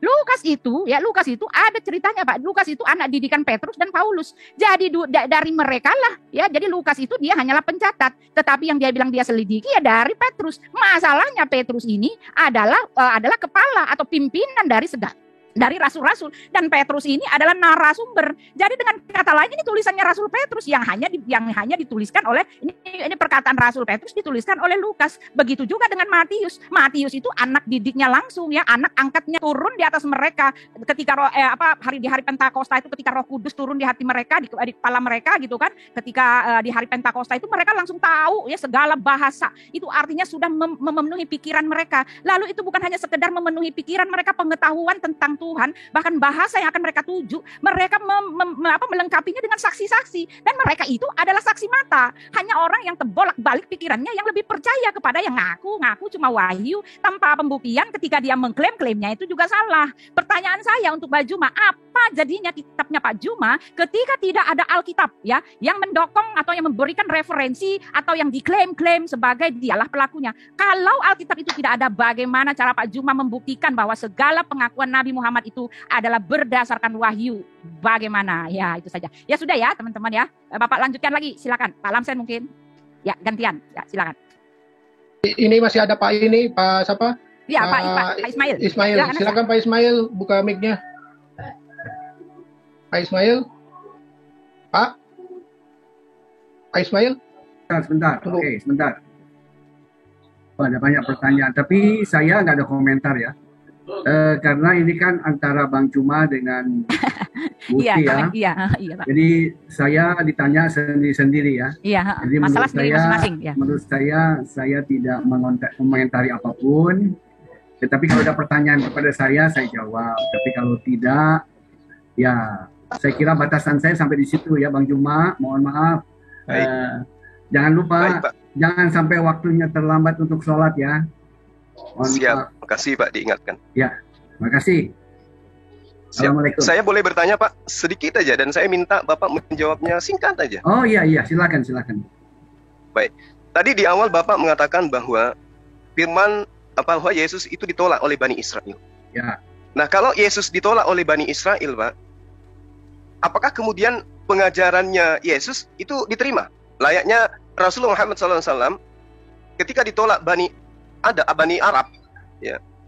Apakah kemudian ajarannya diterima atau kudu dua-duanya harus diterima nih Pak? Misalnya Yesus datang kepada Bani Israel ditolak, tapi ajarannya diterima, sehingga muncul kitab Bapak hari ini. Atau Yesusnya ditolak, tapi ajarannya diterima lalu dibukukan. Atau ada nggak jaminan Pak bahwa penolakan Yesus membuahkan ajarannya diterima secara murni? Silakan Pak, singkat aja Pak. Oke, terima kasih. Jadi sebenarnya Bang Juma, sesungguhnya orang yang ditanya itu tidak lebih tahu daripada orang yang bertanya. Nah, begini Bang Juma. Masya Allah. Ya. Jadi begini Bang Juma. Bukankah itulah ada Hawariyun, ya? Nah, Kanjeng Nabi Muhammad juga memiliki Hawariyun tentunya ya, tersendiri karena tiap-tiap umat Allah mengirim utusannya. Jadi itulah Hawariyun yang bekerja. Ya. Oleh sebab itu di dalam Quran juga dijelaskan, siapa yang membela aku? Hawariyun berkata, kamilah, kan begitu. Nah, kalau dalam soal kepercayaan dan lain sebagainya, saya kira seiring waktu, bukankah Kanjeng Nabi juga mengalami hal yang sama? Ya, bahkan tahun ke-10 lah baru beliau mendapatkan murid dari Bani Aus dan Bani Khazraj, ya. 6 orang lah murid beliau dari penduduk Yathrib. Kan begitu toh? Jadi bayangkan kalau Nabi Isa alaihissalam mungkin lebih cepat, ya, karena beliau hanya 3 tahun. Ya, Nabi Muhammad malah lebih lama, butuh 3 kali waktu, kan begitu. Baik. Jadi saya kira seiring waktu yang terjadi. Terima kasih Bang Juma. Baik Pak, baik. Mungkin kita bisa nanti bincang-bincang lagi Pak, sesi apakah Hawariyun itu adalah penulis kitab kanonik. Oke, nanti kita bahas lagi ya. Terima kasih. Kalau gitu saya mohon pamit ya. Iya Pak. Oke silakan Pak, silakan. Terima kasih Pak. Silakan semua kepada yang kasih ya Pak. Terima kasih Pak Ismail. Waalaikumsalam Bu Uti. Ya. Salam ya. Salam Pak. Salam semua kepada Bang Jion. Ya. Iya Pak, sama-sama Pak. Nanti saya hubungi Bapak kembali. Amin. Ya. Oke, baik. Bu Uti, saya sikapi sedikit apa yang Ibu terangkan. Jadi gini Bu, yang dimaksud kebenaran absolut itu tidak butuh saksi. Yang namanya kebenaran, contoh, ada pembunuhan terjadi, tapi tidak ada saksi yang melihat. Apakah pembunuhan yang terjadi ini batal? Padahal dia sudah membunuh, yang dibunuh sudah ada, yang membunuh sudah ada, kejadiannya terjadi. Tapi karena tidak ada saksi, apakah kemudian kejadian itu batal? Padahal sudah terjadi. Tidak Bu. Jadi kebenaran itu tidak butuh saksi. Kalaupun ada saksi ya alhamdulillah. Tapi yang namanya kebenaran sama sekali tidak gugur karena tidak adanya saksi. Contoh misalnya, ibu dicetak oleh ayah dan ibu. Nggak ada saksi melihat ayah dan ibu melakukan sesuatu sehingga dia hamil. Nggak ada saksinya, cuman mereka berdua.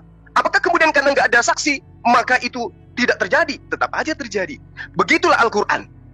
Pewahyuan itu benar adanya terjadi tanpa ada kesaksian. Lalu kemudian terakhir Ibu bertanya tadi, apa bukti? Apakah Al-Quran itu bisa dibuktikan tanpa ada Bible? Ibu, saya katakan sekali lagi, ini yang kesekian kalinya saya sampaikan kepada teman-teman. Al-Quran nanti bersentuhan dengan Bible di Indonesia. Nanti ketemu kristalog Indonesia, Islam dan Kristen, barulah bertemu, didialogkan di dalam Zoom, di Streamyard dan seterusnya, nanti di Indonesia. 1400 tahun silam, Al-Quran berdiri sendiri tanpa ada Bible. Itu yang perlu Ibu paham. Tidak ada Bible, Al-Quran berdiri sendiri. Rasul Muhammad SAW, para sahabatnya kemudian menerima wahyu, menuliskan wahyu, menghafalkan wahyu, menyampaikan wahyu. Tidak ada setitik pun campur tangan Bible di dalamnya. Berdiri sendiri dia, karena dia adalah wahyu. Begitu berjalannya waktu sampai di Indonesia, barulah kita berdialog tentang Bible, tentang Al-Quran. Jadi itu harus dipahami. Al-Quran tanpa Bible, tanpa kitab apapun tetap berdiri dengan kokoh. Karena Al-Quran itu adalah pewahyuan. Berbalik dengan buku daripada ibu. Itu nggak tahu. Nah, kemudian ketika Al-Quran mengatakan Tuhan, Anda katakan tidak bisa bicara langsung, itu di Al-Quran di mana? Diterangkan di ayat berapa? Sementara Yesus sendiri mengatakan, kamu tidak bisa mendengarkan suara Tuhan. Nah, kalau di Al-Quran di mana itu diterangkan? Lalu kemudian ibu menerangkan Tuhan Ibu, penebus, dan seterusnya. Betul. Kami umat Islam itu memahami dan mengimani anak tunggal Abraham ditebus dengan binatang. Orang-orang Israel menebus kesalahan dengan darah binatang. Kami paham dan itu kami imani. Kami percayai itu. Sampai kepada iman kami ada yang disebut kurban, idul kurban. Melakukan pengeluaran darah dari binatang. Dari binatang tapi Bani Israel, para nabi, tidak pernah mengajarkan melakukan pertumpahan darah manusia sebagai korban. Hanya di Kristen yang melakukan itu dengan cara supaya legal, mengambil kitabnya orang dari Yahudi untuk dicocokkan kepada Yesus. Makanya sampai hari ini Yahudi itu tidak mengimani ada Tuhan dibunuh di atas tiang salib berupa manusia. Itu tidak diajarkan oleh praktisi Yudaism karena mereka sangat-sangat sakral ketika menceritakan tentang konsep ketuhanan. Tidak semudah seperti Kristen. Tuhannya datang dalam rupa manusia, mati dibunuh manusia, bangkit kemudian menjadi Tuhan. Tidak sesederhana itu di Yahudi. Yahudi dan Islam itu sama di dalam mendudukkan sembahan. Tidak segampang seperti Bapak. Ibu dibunuh, dihinakan, dinistakan, diseret, lalu kemudian macam-macam lah itu terhadap pemahaman Ibu terhadap Tuhan. Jadi sekali lagi saya katakan, kalau Ibu mengatakan Lukas itu banyak saksinya, dia adalah murid teman daripada Petrus dan kesaksian itu tidak kayak begitu, Bu Uti. Kalau Ibu masuk ke pengadilan, dimintai keterangan misalnya nih, ada kejadian. Saya tiba-tiba ketemu dengan Pak Bom di tengah jalan, karena Pak Bom saya lihat dia lagi mabok, Pak Bom saya tampar, puak, jatuh giginya, Pak, Bu. Dibawalah diproseslah ke polisi. Sampai di sana itu diminta keterangan. Bagian apanya yang kau tampar? Sebelah kiri, Pak. Terus kenapa dia mengadu? Padahal dia kan harusnya minta yang kanan juga. Entahlah Pak, menyalahi kitabnya sendiri. Diproses, siapa saksinya? Misalnya Bu Uti datang sebagai, saya katakan Ibu Uti ada di situ. Ibu Uti harus menceritakan kronologis kejadiannya. Selain Bu Uti harus ada orang lain, minimal 2 yang menjadi saksi kejadian. Meskipun pipinya atau giginya Pak Bom itu rontok, harus 2 saksi. Tidak boleh 1. Nah, kemudian kesaksiannya harus akurat antara satu dengan yang lain. Tidak bisa kemudian Ibu Uti ada di situ Pak. Pak Lamsen juga ada di situ. Oh gitu. Kalau begitu sah Anda yang menjadi terdakwa. Enggak begitu, Bu. Enggak bisa hanya menyebut dia adalah murid daripada Petrus. Enggak bisa. Petrus harus bercerita tentang tulisan Lukas. Petrus harus bercerita tentang hubungan Lukas dengan Yesus. Petrus harus bercerita tentang dalil-dalil yang ada di dalam tulisannya Lukas. Itu baru kesaksian namanya. Tapi kalau hanya disebut ada Petrus sebagai gurunya, ada ini sebagai temannya. Oh nggak bisa, di pengadilan itu Ibu ditertawakan. Jadi gitu Bu Uti, Al-Quran itu tidak butuh Bible. Ingat, nanti Al-Quran itu dihadapkan dengan Bible ketika di Indonesia dibahas 2 agama. Karena di negara kita ini ada 2 agama besar yang menjadi agama Syiar, Islam dan Kristen, sehingga kitabnya diadu. Tapi Al-Quran dari sejak 1400 tahun silam itu tidak pernah dihadapkan dengan Bible. Untuk apa? Bible berhadapan dengan hadits saja tidak bisa menang, apalagi dengan Al-Quran. Jadi kesimpulan saya, Bu Uti, pewahyuan tidak butuh saksi. Ya, contoh, Musa menerangkan tentang sabar Bu. Musa bercerita tentang proses penciptaan langit dan bumi. Apa ada saksi? Tidak ada. Kenapa diimani? Karena itu adalah wahyu.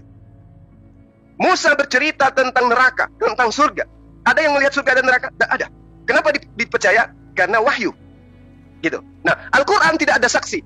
Buka Al-Quran, lihat apakah ada ayatnya di dalam yang bertentangan dengan sains, bertentangan dengan fenomena yang ada sekarang.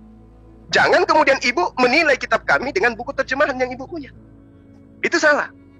Ibu menguji keaslian sebuah emas dengan menggunakan air kelapa, nggak nyambung.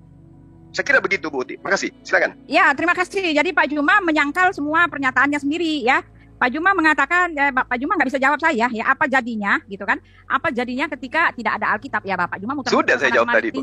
Sudah, Bapak mengatakan tidak perlu, ya Al-Quran bisa berdiri sendiri. Ya, tetapi betul, maaf, Al-Quran sendiri malah menggadang-gadangkan, bahkan mengatakan bahwa kamu tidak ada pada jalan yang sebenarnya kecuali mengikuti Taurat, Injil dan Zabur. Ya, Bapak tidak tahu ayatnya sendiri, ya. Al-Quran sendiri telah menggadang-gadangkan, ya sebentar. Al-Quran menggadang-gadangkan itu teguran bahwa kepada orang Yahudi. Sebentar, jangan itu dong Pak, saya tadi dialog Sebutkan nomor ayatnya, Bu, biar kami Saya bisa diem baca. aja dari tadi, biarkan saya bicara dulu ya, nanti saya kasih ya. Lalu Al-Quran sendiri telah mengkonfirmasikan bahwa Injil adalah cahaya. Jadi apa yang Bapak Juma omongkan itu tidak berdasarkan Al-Quran, tidak Al-Quraniyah. Ya, Bapak mengatakan bahwa Al-Quran itu bisa berdiri sendiri. Bagaimana dia bisa berdiri sendiri ketika dia mengklaim bahwa Injil itu adalah cahaya? Cahaya dari untuk kitabnya juga. Al-Maidah 46 coba baca. Al-Baqarah 121 ya. Orang-orang yang kami berikan Alkitab kepada mereka membacanya dengan bacaan yang sebenarnya. Ya, bagaimana mungkin Anda mengatakan bisa berdiri sendiri,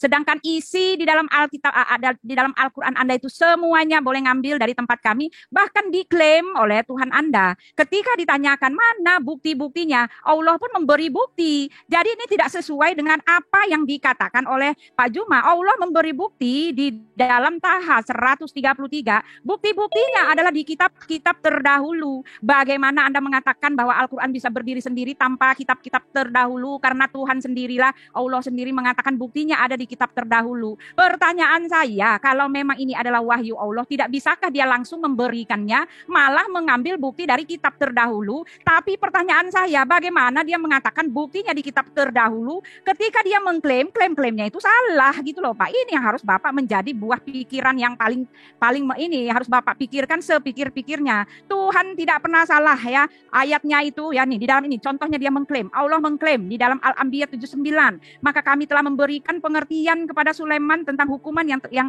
lebih tepat, dan kepada masing-masing mereka telah kami berikan hikmat dan ilmu, dan telah kami tundukkan gunung-gunung dan burung-burung supaya bertasbih bersama Daud, dan kamilah yang melakukannya. Dan ini enggak cuma di situ, Al-Anbiya 86, Al-Anbiya 87, 88, 89, 90, 91, dia mengklaim. Jadi bagaimana Anda mengatakan bisa berdiri sendiri? Anda tidak bicara secara Al-Quraniyah Pak ya. Saya menyangkal itu karena Anda tidak Al-Quraniyah ya. Sedangkan di dalam kitab Anda sendiri dikatakan bahwa bukti-buktinya ada di kitab-kitab terdahulu. Lalu Anda mengatakan siapa saksinya? Lukas gitu kan. Harusnya dia dibicarakan, dikonfirmasi oleh Petrus. Oh betul Pak, sudah dikonfirmasi oleh Petrus ya. Di dalam ya, saya akan baca siapa itu Lukas. Tertulis di dalam Alkitab, sekali lagi. Tertulis di dalam Alkitabnya ya kan. Lukas adalah seorang tabib ya. Dia ini dikonfirmasikan oleh Rasul Paulus dan Rasul Petrus juga ada ya.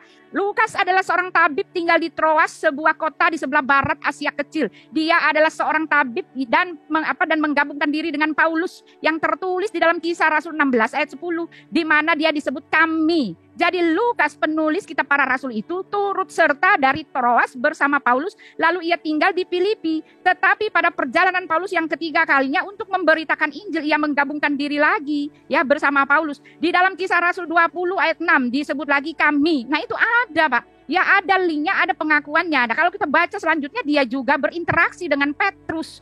Ya, jadi jangan dibilang nggak ada, Pak. Ya ada di dalam Alkitab ya. Tetapi masalahnya para penulis Alkitab itu, mereka itu adalah hamba. Mereka tidak sama dengan Tuhannya. Ya, ketika ada satu iman yang mengatakan bahwa kamu tidak bisa masuk agama ini kecuali mengakui Tuhan ini dan Rasulnya. Satu paket ini kamu makanya tidak bisa jadi. Oh, tidak seperti itu kami, Pak. Ya, inti dari penulisan Alkitab itu sentralisasinya adalah Tuhan. Oleh sebab itu para penulis kitab yang menunjukkan atau menulis tentang Yesus tidak pernah membanggakan diri, bahkan mengambil tempat yang paling rendah dan tidak pernah menyebut namanya, karena sentralnya adalah Tuhannya dan mereka adalah pelayannya dan hambanya dan utusannya. Utusan tidak boleh mengambil kemuliaan Tuhannya. Tidak ada utusan yang mengatakan bahwa dia memberikan ketetapan bersama dengan Allahnya. Seperti yang dilakukan oleh Nabi Anda. Ya kan? Nabi Anda menetapkan. Nabi Anda dipuji, Allah memuji, malaikat memuji, lalu Nabi memuji Allah. Nabi juga lalu ya seperti itu ya. Jadi tidak ya Pak ya, sama sekali beda ya. Bapak tidak bisa menanyakan apakah ini ada saksinya, karena di lapangan di mana-manapun dibutuhkan saksi ya. Kalau yang namanya dia adalah wahyu, sebentar, kalau dikatakan itu adalah wahyu lalu Bapak mengatakan bahwa adalah dari Tuhan, pembuktiannya sama sekali tidak ada. Jadi saya bilang itu semuanya lemah, udah gitu. Udah ya, Bang, cuma sedikit buat Bang. Sedikit aja, Bang. Ya, silakan. Nampol aja sedikit, Bang, nampol. Jadi pertama, Tante Uti bilang bahwasanya tuh murid-murid Yesus tuh tidak pernah meninggikan dirinya. Sorry ya, cuman Paulus, Bu, yang ngaku Bapa ya. Padahal Yesus sudah bilang, Matius 23 ayat ke-9.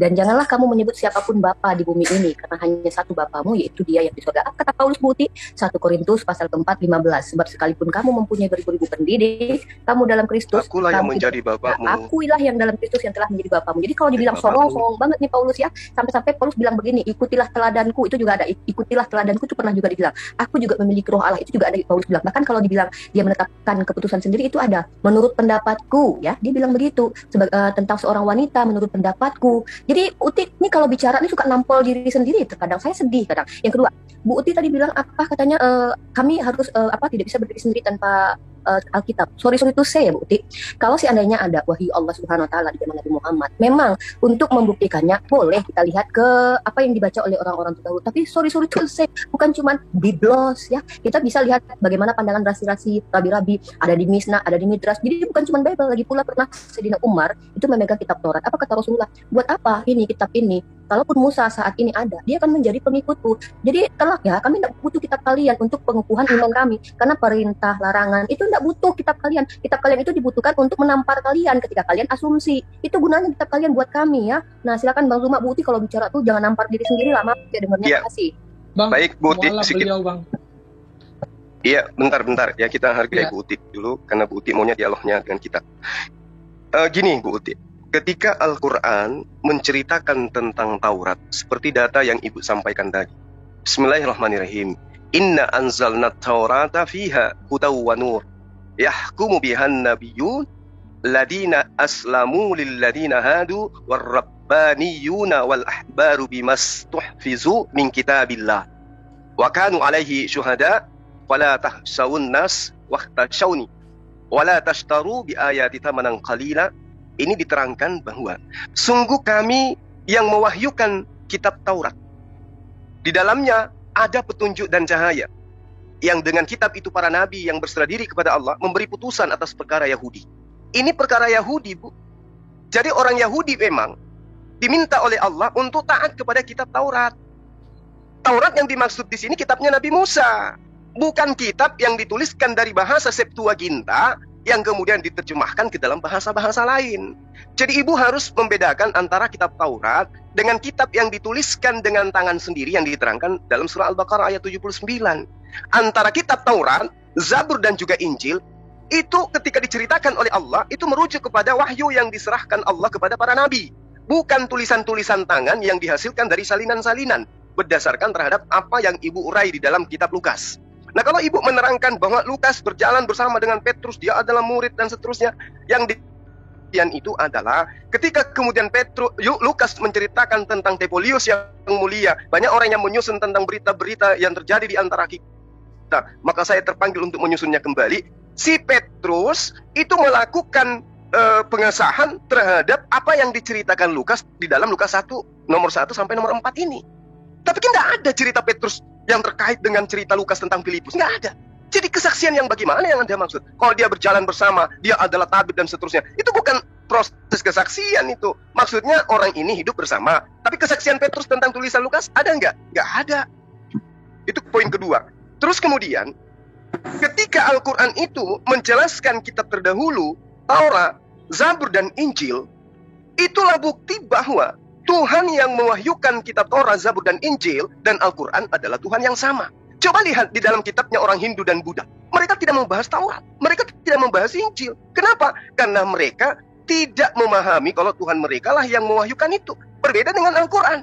Al-Quran menyatakan Allah yang mewahyukan kitab-kitab terdahulu. Begitu juga dengan apa yang ada di dalam kitab ibu. Saya katakan perjanjian baru yang ditulis 1700 tahun kemudian dari Torah, itu tidak ada apa-apanya, kemudian dia akan menjadi dongeng pepesan kosong kalau tidak ada pesertaan daripada buku terjemahan dari Septuaginta yang berasal dari perjanjian lama. Tanpa perjanjian lama, buku ibu hanya dongeng pepesan kosong. Untung ada terjemahan lama dari kitab yang dituliskan 1700 tahun lebih dulu daripada kitab ibu. Kalau tidak, sekali lagi saya katakan, buku ibu akan menjadi dongeng belaka. Nggak ada apa-apanya. Untung saja ada terjemahan dari kitab agama lain yang disandingkan dengan kitab ibu. Al-Quran tidak begitu. Al-Quran datang menceritakan proses yang terjadi terhadap sejarah keturunan anak manusia. Itu yang diterangkan oleh Al-Quran. Lalu kemudian ketika Anda mengatakan di Al-Quran tidak ada menyatakan, di kitab ibu tidak ada mengatakan taat kepada Allah, taat kepada Yesus, taat kepada Rasul, tidak seperti di Al-Quran ada pemaksaan. Ibu coba dalami pengajaran Yesus. Siapa yang percaya kepadaku, dia percaya kepada yang mengutus aku. Siapa yang mengasihi aku, dia sama mengasihi Bapa yang mengutus aku. Siapa yang mendengarkan firmanku, dia sama mendengarkan firman yang telah mengutus aku. Artinya, taati aku sama halnya taat kepada yang mengutus aku. Jadi ibu jangan serampangan mengatakan sebuah pengajaran, menuduh Quran yang tidak, seakan-akan tidak ada di dalam pengajaran Yesus. Lalu kemudian seakan-akan umat Islam itu dipaksa kemudian untuk mengikuti itu. Ibu, saya katakan, di dalam Markus 16 nomor 16, ada kemudian amanat agung yang harus dijalankan oleh Kristen. Kalau itu adalah pernyataan Yesus. Apa itu? Beritakan Injil kepada seluruh manusia, ke seluruh makhluk. Siapa yang tidak percaya akan dihukum. Di Islam nggak ada kayak begitu. Siapa yang tidak percaya Islam, siapa yang tidak percaya baginda Rasulullah SAW, hukum, bunuh. Nggak ada yang kayak begitu. Pergilah ke jalan-jalan, ya, pergilah ke lintasan-lintasan, paksalah orang masuk ke dalam rumahku karena rumahku harus penuh. Di Islam nggak ada kayak begitu.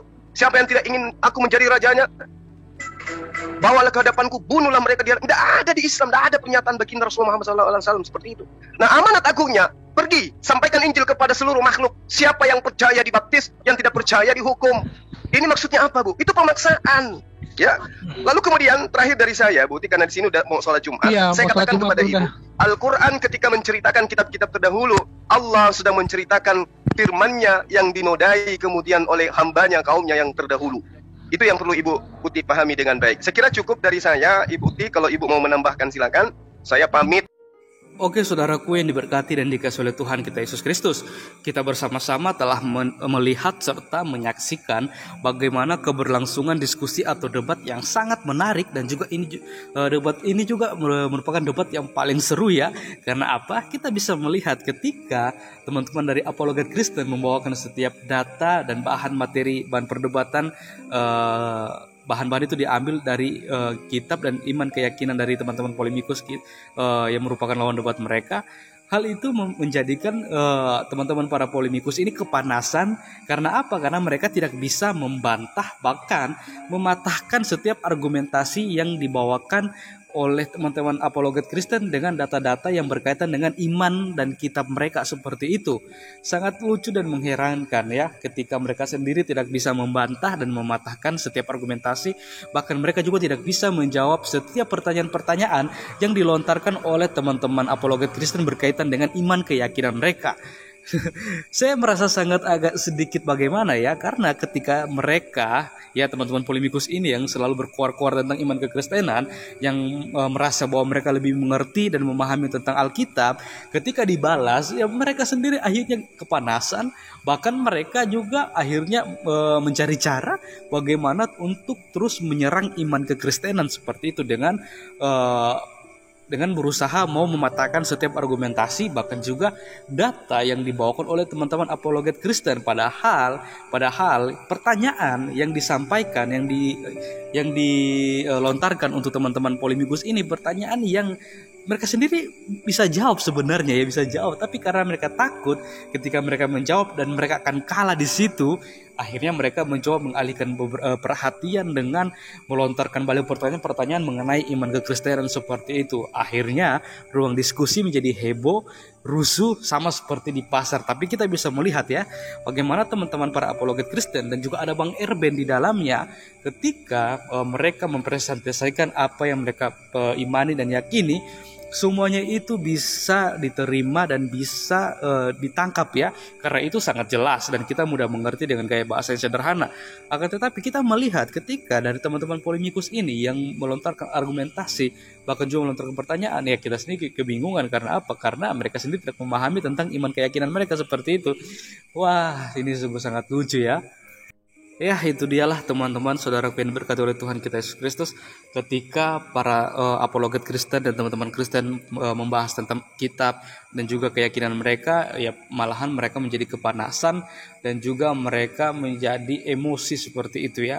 Padahal yang di pertanyaan serta argumentasi dan data yang dibawakan itu semua berkaitan dengan iman mereka dan keyakinan mereka seperti itu, dan seharusnya mereka bisa menjawab. Tapi ya itulah, pada akhirnya kita bisa melihat mereka banyak ngelak dan juga mencari cara alasan untuk membalikan keadaan seperti itu. Dan kita hanya bisa berdoa supaya suatu hari nanti mereka juga bisa diberikan pencerahan dan mereka bisa melihat kebenaran, keselamatan yang sejati yang hanya ditemukan melalui ketika mereka percaya kepada Yesus Kristus sebagai satu-satunya Tuhan dan Juru Selamat bagi kehidupan mereka.